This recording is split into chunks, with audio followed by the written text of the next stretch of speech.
Bonjour à tous et merci d'être parmi nous ce matin pour que nous puissions ensemble parcourir les principales unes en kiosque au Cameroun. Et nous allons commencer ce périple avec le journal Ouest Echo qui, s'agissant des préparatifs de la présidentielle 2025, nous présente les vieux démons de la division et de l'égocentrisme de l'opposition. S'agissant de cette information, Ouest Echo a placé à sa grande une un portrait de Cabral Libi et de Jean-Michel Nietzsche. RDPC Ouest, Emmanuel Nzete remobilise ses camarades pour les inscriptions sur les listes électorales. Dégazage du lac Monoun dans l'arrondissement de Kwoptamo. L'appui du Japon pour accélérer le processus nous a présenté. Et puis Sinafoc, Jérémy Sorel-Ditap touche du doigt les problèmes des footballeurs de l'Ouest. Toutes ces informations ainsi que bien d'autres sont à retrouver ce matin dans les colonnes du premier journal national d'information régionale, Ouest Echo. La nouvelle expression dans sa parution de ce matin parle du venin serein comme une révolution médicale au Cameroun. Un médecin camerounais vient de mettre au point pour la première fois en Afrique un médicament contre les morsures de serpents et autres animaux venimeux. Une invention déjà adoubée par la communauté internationale ce matin à la page 2. Listes électorales également, la diaspora presse et les CAM. Libération de Marafa, François Hollande plaide auprès de Paul Biya et puis 21 février 2014. Il y a 10 ans, mouraient Atuba et Yéné. À la grande une du tri-hebdomadaire Le Témoin, on parle du prix du transport urbain et interurbain. La légère hausse équitable et raisonnable est le titre que nous présente le tri-hebdomadaire.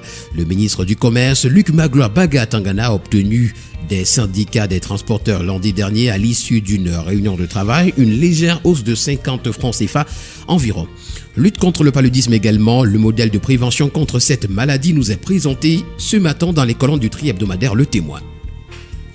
Et nous poursuivons cette revue de la presse ce matin avec le tri hebdomadaire Le Soir qui parle du climat social tendu dans le secteur des transports routiers. Le mot d'ordre de grève a été levé, dialogue maintenu avec le gouvernement sur convocation du ministre du Commerce accompagné du ministre des Transports, du ministre du Travail et de la Sécurité sociale, du ministre de l'Eau et de l'Énergie, du directeur général de la CSPH et les représentants du DGSN et du CED. La réunion s'est tenue. La bombe a été désamorcée et le dialogue va se poursuivre avec le gouvernement, nous renseigne ce matin le tri hebdomadaire Le Soir. On parle également dans les colonnes du tri hebdomadaire ce matin de la coopération dans le secteur des PME et de l'artisanat. La République centrafricaine, admirative de l'expérience du Cameroun.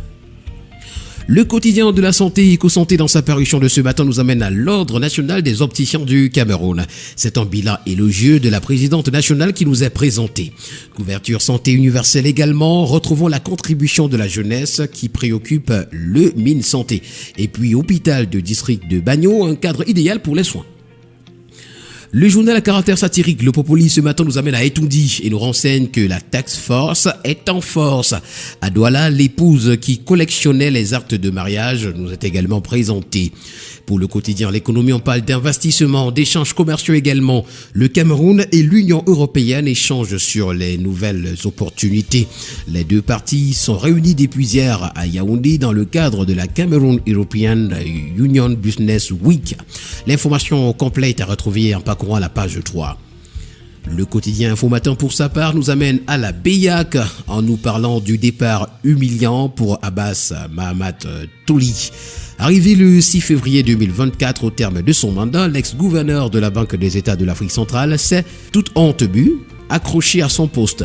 Ceci en dépit de la lettre ayant fuité du directeur général du contrôle général, Blaise Eugène Sob, l'invitant à cesser ses activités en vertu des articles 50-51.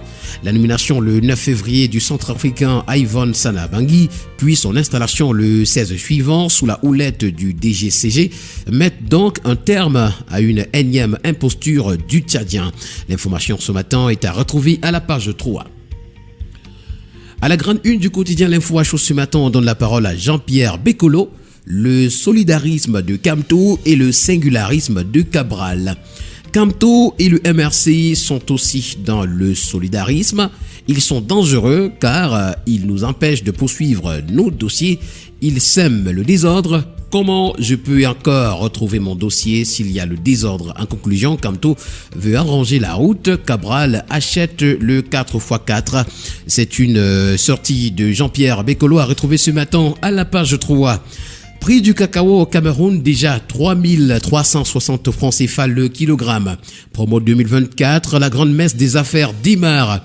Lettre ouverte du docteur Alawadi Soulé. Sir John Gouté démissionné afin de sauver la dignité de la fonction de Premier ministre. Cette lettre ouverte est à retrouver ce matin à la page 2. Et puis professeur Mathias Ounangini, merci pour le grand homme, le patriarche Joseph Ouna. Toutes ces informations sont à retrouver ce matin dans les colonnes du quotidien L'Info à chaud. Un autre quotidien que nous prenons ce matin, c'est celui d'Information républicaine. Le Drapeau qui parle d'enseignement secondaire. Il nous présente l'échéancier des examens et concours 2024. Le calendrier des épreuves écrites et pratiques pour les examens et concours du ministère des enseignements secondaires au Cameroun pour l'année 2024 vient d'être dévoilé, détaillant les dates clés pour divers examens et concours. Un aperçu des échéances est à retrouver dans le numéro qui nous a présenté ce matin par le quotidien Le Drapeau. Un autre quotidien, c'est celui de l'économie et des finances, Éco-Matin, qui parle de gouvernance à sa grande une. Retrouvons les détails du projet GAP, du Sana Bangui à la Biac. Et puis marché financier également, le Gabon prépare un emprunt obligataire de 338 milliards de francs CFA en 2024. Nous poursuivons cette revue de la presse ce matin avec la voix du consommateur qui parle d'habitat social, des quartiers sans bouche d'incendie.